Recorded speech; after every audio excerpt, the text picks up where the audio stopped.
Добрый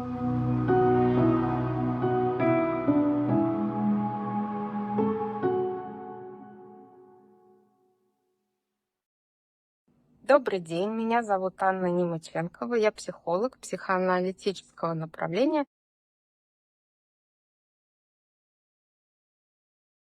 И сегодня мы с вами поговорим о токсичных отношениях, привязанность к токсичному партнеру. Почему нас тянет назад? В первую очередь хотелось бы сказать о том, что такое токсичные отношения. Мы под этим подразумеваем очень большой континуум. То есть там и эмоциональное насилие, и физическое насилие может быть, и могут быть качели, когда это перемежающаяся история. Вначале вас превозносят, боготворят, потом вас смешивают с грязью, и это все повторяется. При этом физического насилия в таких историях может не быть. А,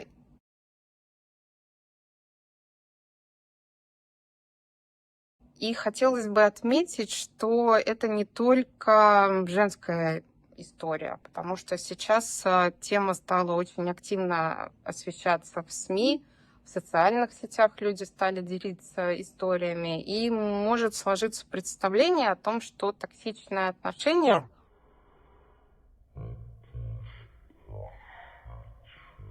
женщина, жертва, которая попадает во власть какого-то невероятного вначале привлекательного мужчины, который ее превозносит, делает ее жизнь сказкой, обещает ей все, она на это соглашается достаточно быстро. Там еще обычно сразу говорят о свадьбе, я хочу от тебя ребенка, и потом сказка превращается в кошмар. Но на самом деле токсичные отношения – это история для обоих полов. Здесь достаточно много и мужских историй, когда я сделал ради нее все. Я работала на 3 работах, а она все равно была мной недовольна, и я узнала о том, что у нее много любовников. Такие истории тоже можно услышать, просто их чаще приносят уже на терапию, а в соцсетях как-то мужчины больше стыдятся делиться какой-то историей такой неуспеха, травмы в том числе. Поэтому этот образ холодной, отвергающей, токсичной женщины, он менее представлен в том числе и в культуре, но тем не менее отношения такие есть, и качели там будут все те же. И ярким таким примером является, можно посмотреть фильм «Женщина, ради которой стоит убивать» Родригеса. Там героиня Евы Грин – это вот один из вариантов, как мы бы сейчас на таком более профессиональном языке сказали бы, что это токсичная партнерша. Вот. На чем мне бы хотелось здесь сделать фокус внимания? Очень часто сейчас предлагают узнать, кто рядом с вами, что за мужчина рядом с вами. 10 признаков нарцисса, как не попасться на манипуляции. И так или иначе, все равно получается, что фокус внимания на какой-то страшной, ужасающей фигуре, от которой нужно спастись, убежать.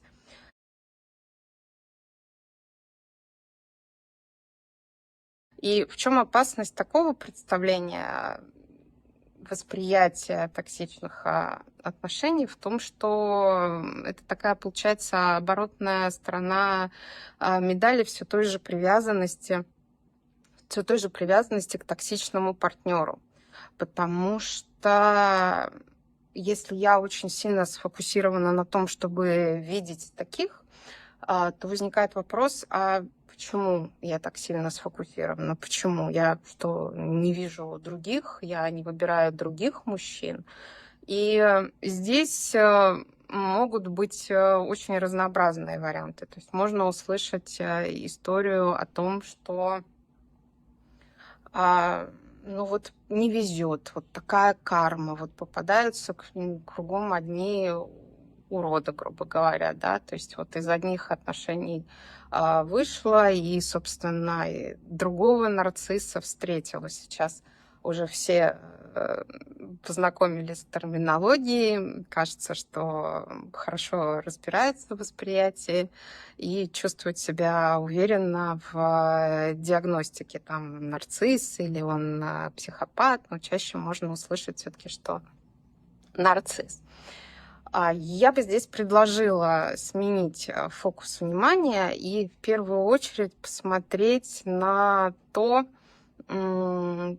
кто вы, почему вы попали в эти отношения, что произошло с вами такого в детстве, в истории ваших первых отношений, что именно этого человека вы выбрали заслуживающим доверия.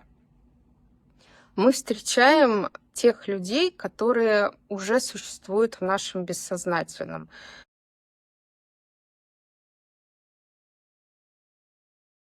Я бы вот предложила немножко так сейчас подумать над этой фразой.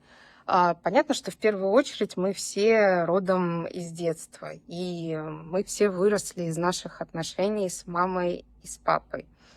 На эту фразу можно, конечно, получить такую агрессию, услышать, что вот у меня вообще был прекрасная мама, прекрасный папа, и почему так? Здесь несколько сценариев. В первую очередь это может быть довольно явная история. Да, действительно, например, девочка или мальчик выросли с такой холодной, отрешенной мамой и жестоким, например, отцом. И девочка сознательно или мальчик сознательно стремятся отгородиться от такого образа, и вроде бы они выбирают что-то противоположное. Но на бессознательном уровне они все равно воспроизводят тот же сценарий, и таким образом они могут попасть снова в ту же историю жестокого обращения, потому что травма, то, с чем психика не смогла справиться, она стремится быть воспроизведенной. И, соответственно, получается, что я прибежал туда же, откуда я бежал. Это один вариант. А второй вариант, это может быть, почему так происходит, какие мы вынесли очень глубинные, опять-таки, на бессознательном уровне установки из детско-родительских отношений.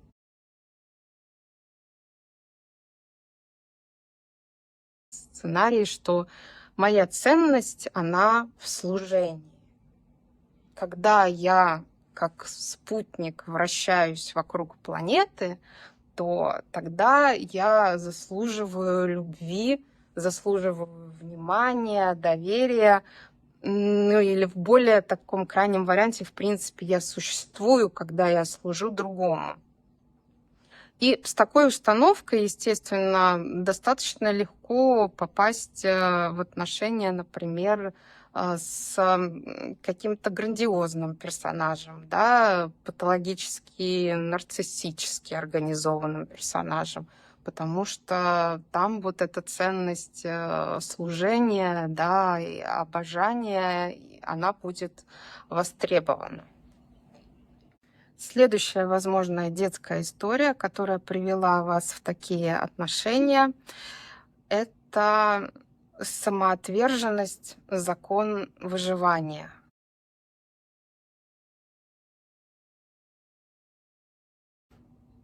Я отказываюсь от себя, от своих желаний, своих чувств, эмоций для того, чтобы удовлетворять родительские фигуры основного опекуна мамы или папы. Возможно еще, что ваша личность, в принципе, мечты, желания, они были объявлены ненормальными. То есть то, что ты хочешь, это не имеет значения. Я лучше знаю. Причем это может быть не явный посыл. Может быть, вам прямым текстом такого никогда и не говорили. Но в любой семье всегда существует скрытый уровень коммуникации.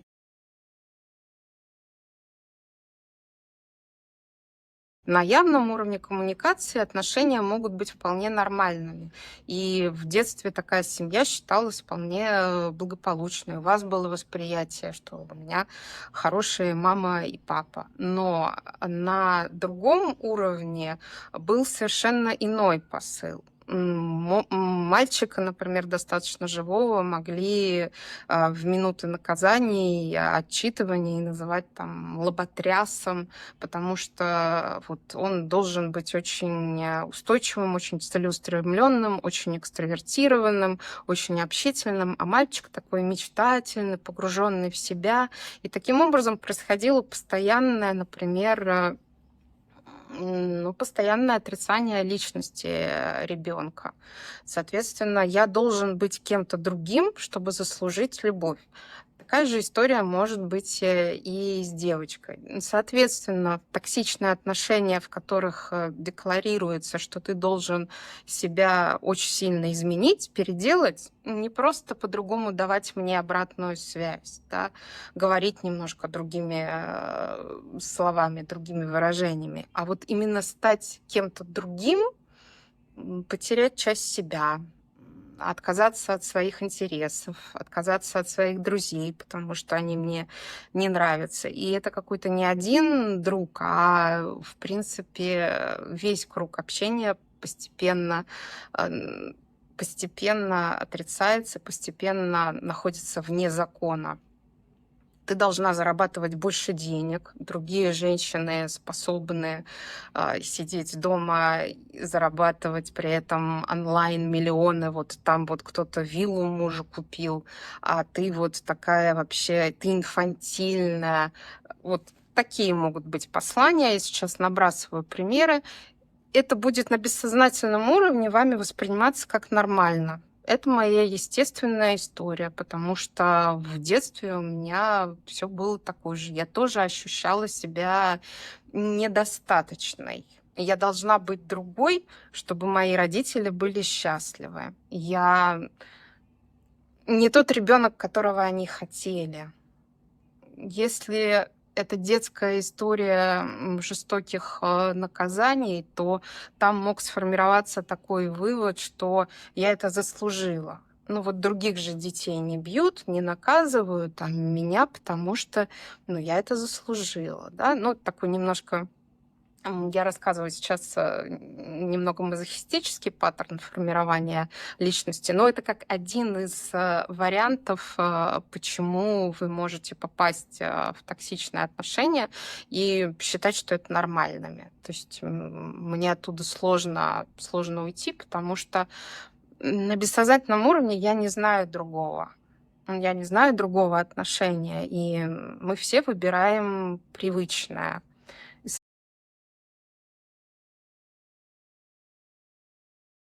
Соответственно, вот для меня это привычно, это норма. Еще один из возможных сценариев, почему нас тянет назад и хочется остаться в таких отношениях или хочется вернуться в эти отношения, когда выход из них наконец состоялся, а,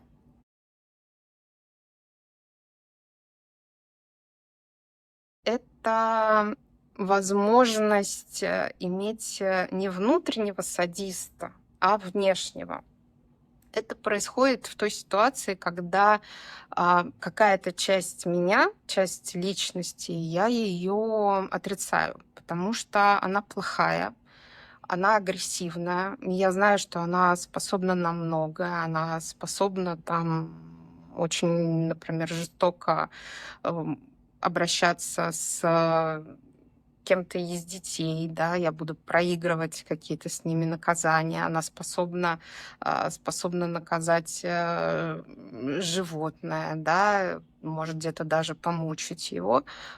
Такой внутренний садист. Я его не хочу иметь внутри себя. Мне проще, когда он снаружи.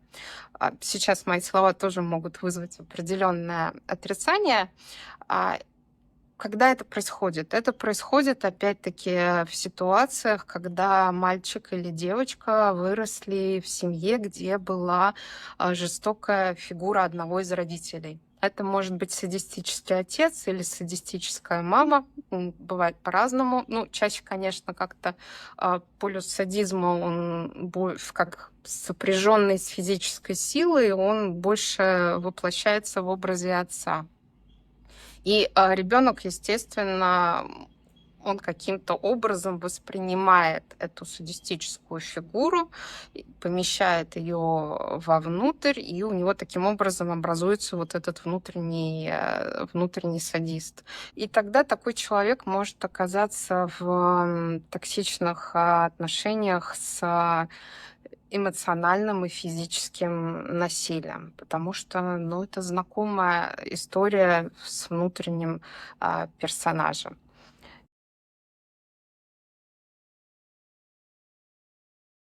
Благодаря моей истории детства сложилось впечатление, что ценность мнения другого, она выше моего собственного мнения.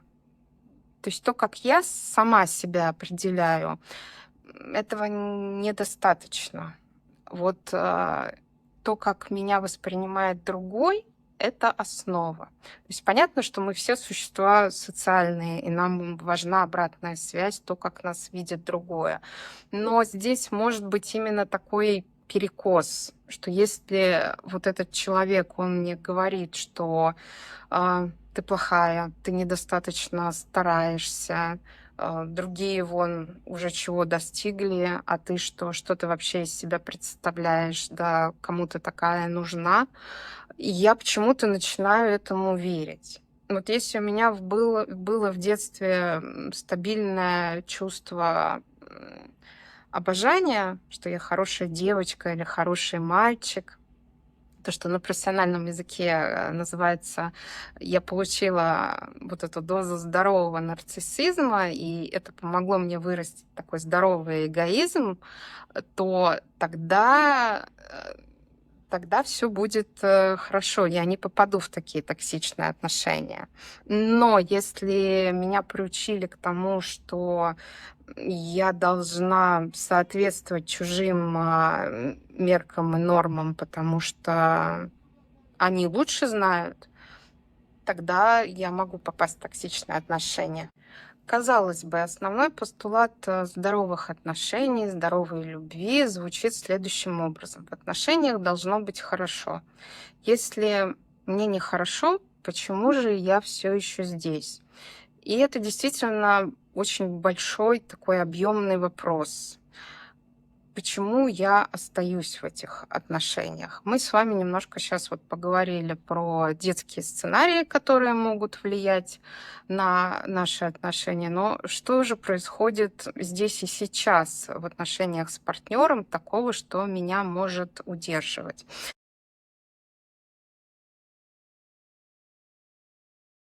Мне бы хотелось выделить здесь несколько моментов. В первую очередь это своеобразие личности токсичного партнера, поскольку, как я уже сказала, это достаточно такой большой спектр, а в том числе вы можете быть в отношениях с человеком с пограничным расстройством личности. Сейчас много литературы на эту тему, можно тоже почитать. Вы можете быть из семьи, кстати, где один из родителей был с пограничным расстройством личности. Чаще это мама. И, соответственно, такие личности, они обладают способностью общаться тоже с вами на другом уровне. Есть сознательный уровень общения, а есть что-то такое, что они транслируют подспудно. помимо текста. Например, это могут быть какие-то невероятные картины. Именно эта девушка, она в этот момент представляется как какая-то богиня, сирена. Это именно ощущение. Текст может быть вообще про что-то другое. Вы можете что-то обсуждать, она может что-то рассказывать про свои интересы, но вас вдруг захватывает такое ощущение какое-то невероятное. То есть это механизм такой особой проекции или проективной идентификации, благодаря которому вы можете испытывать очень интересные, сильные ощущения, и это как-то необычно. И это тоже может удерживать, потому что в других отношениях такого не было. Следующий момент, вы можете испытывать ощущение, что вы причастны к этой грандиозности, к этим событиям. Вы причастны к успеху этой личности. Эти люди, они тоже могут транслировать очень такие интересные искажения ощущения своей реальности. И если у меня есть какая-то боль, прореха, я не очень доверяю своим собственным ощущениям, своему собственному восприятию мира, я могу находить их восприятие мира очень привлекательным. Потому что, может быть, я очень многого себе не позволяю, а они как раз очень многое себе позволяют. Например, это может быть мужчина, который достаточно с большим пренебрежением говорит о других. То есть чувствуется, что вот они-то все дураки, а он там молодец. И я испытываю здесь от этого такое чувство причастности, как будто я тоже вот молодец. И действительно, они же вот, ну, вот они дураки, а он такой классный, и он так классно это все говорит, и действительно, да, вот как здорово то, что он рассказывает.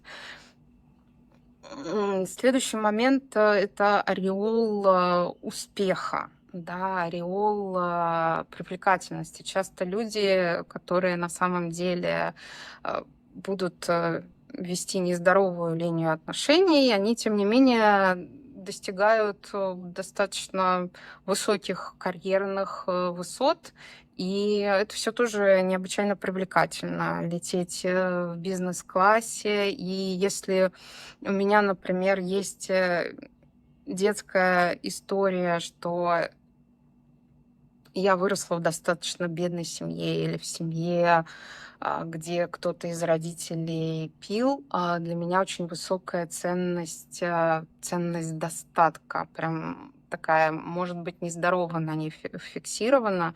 И вот этот ореол успешности, неважно какой ценой, он тоже может меня захватить. Я еще раз повторюсь, это не логическая история. Это история попадания в какую-то мою бессознательную установку, какое-то мое бессознательное застревание на какой-то теме.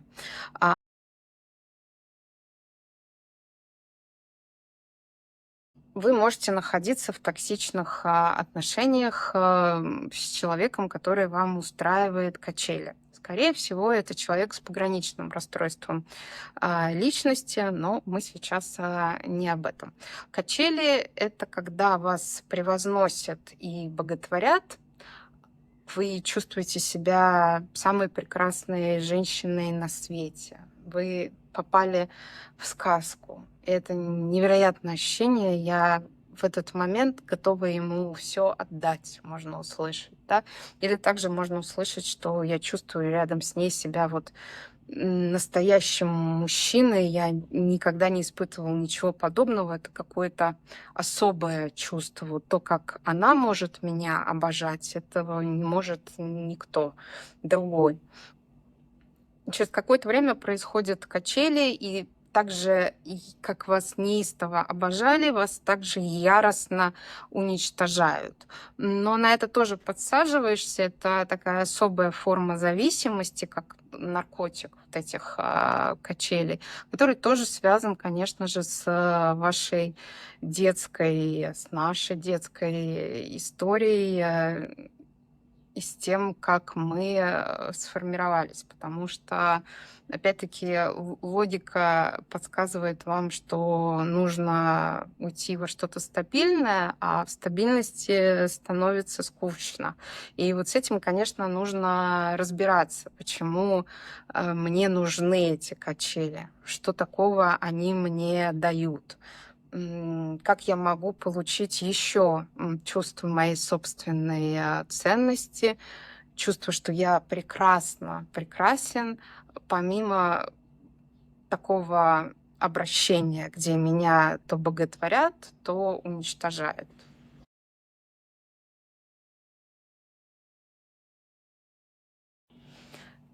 Тема, о которой не часто говорят публично, почему можно оставаться в токсичных отношениях, это сексуальные отношения.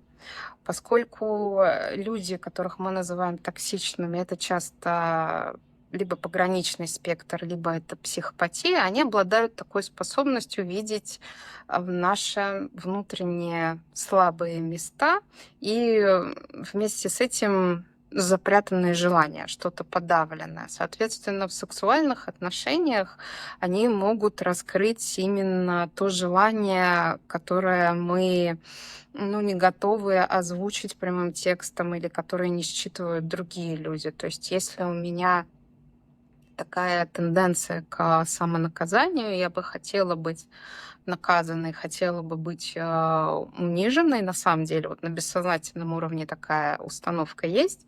На сознательном логически я могу ее отрицать. То меня могут очень сильно устраивать садомазо-сексуальные отношения, например. То есть я достаточно часто слышу на терапии истории, когда вот я с радостью на все это согласилась, потому что мне это было нужно, и то ощущение, которое я испытываю в моменты там наиболее агрессивного сексуального секса с унижением, мне не может дать кто-то другой. Это может быть какой-то не садомазо история, это может быть просто какое-то сексуальное такое неистовство. Опять-таки, здесь ключевое, наверное, ощущение такое немножко, как будто я на грани или выхожу за пределы. И тогда в таких отношениях может удерживать секс. Опять-таки, это может быть секс в тех же качелях. Я не имею в виду физических качелях, хотя, и это тоже как один из там вариантов, которые могут предложить. А, Когда после вот этого цикла вознесения и унижения, и вы снова миритесь, то, как вы миритесь, это может быть тоже наполнено невероятными чувствами, ощущениями. И на это тоже подсаживаешься, это уже такая биохимическая здесь реакция происходит, но это тоже нужно все разбирать. А, Как я могу еще это получить, с кем я могу еще это получить, не проходя вот этот цикл, да, унижения и вознесения.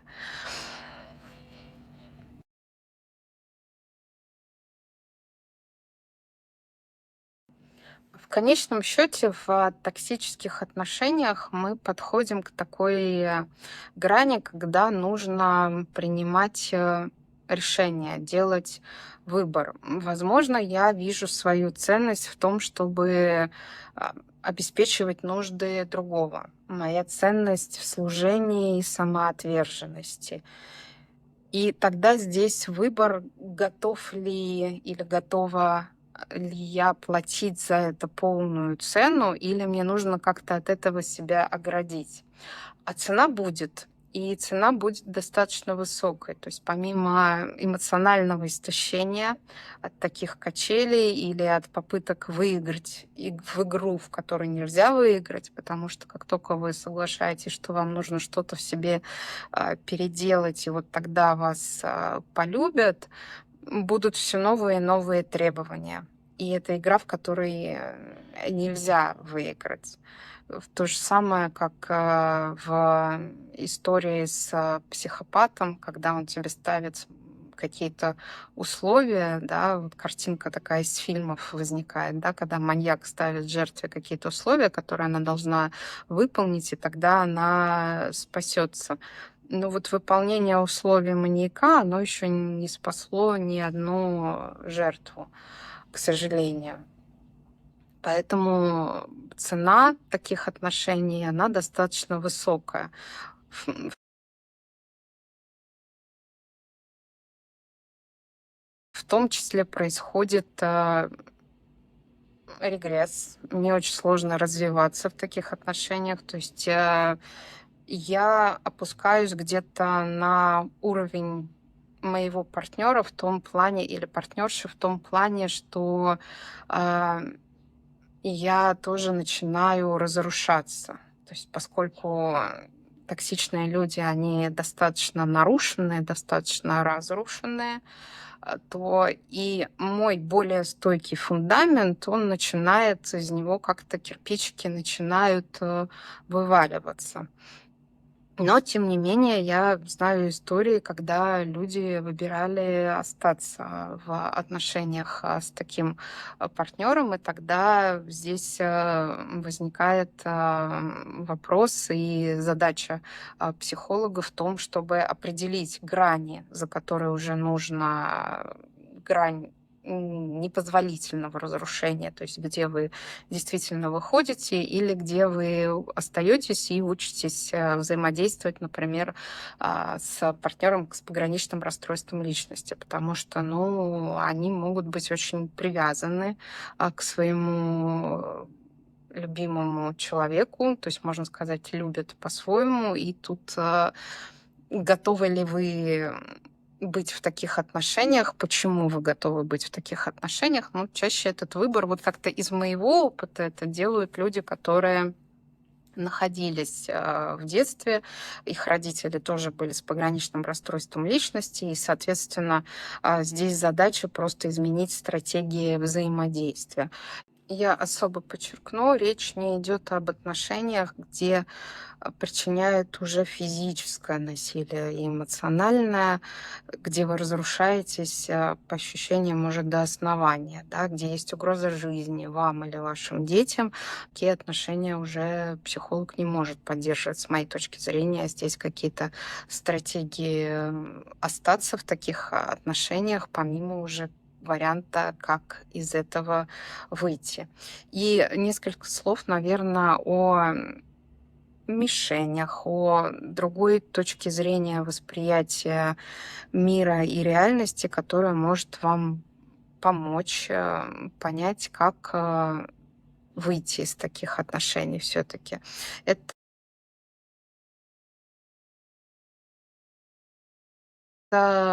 сместить фокус внимания, попробовать прожить такую ценность, как я в центре своей жизни. Забота о себе, она первостепенна.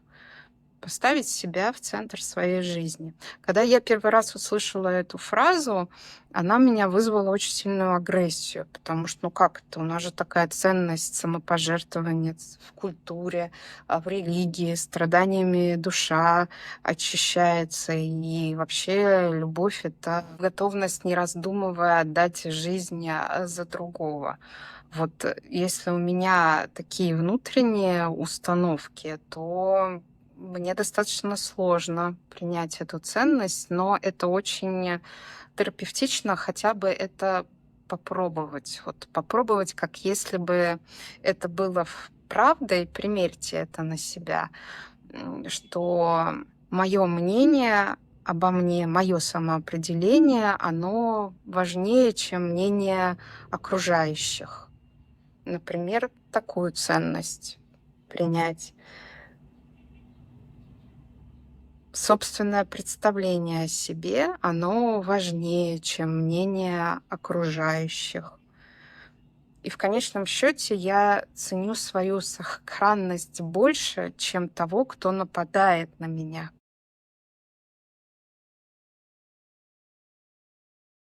Заботьтесь о себе, смотрите, что происходит в ваших отношениях, в каких отношениях вы находитесь, и намечайте шаги, стратегии выхода из них.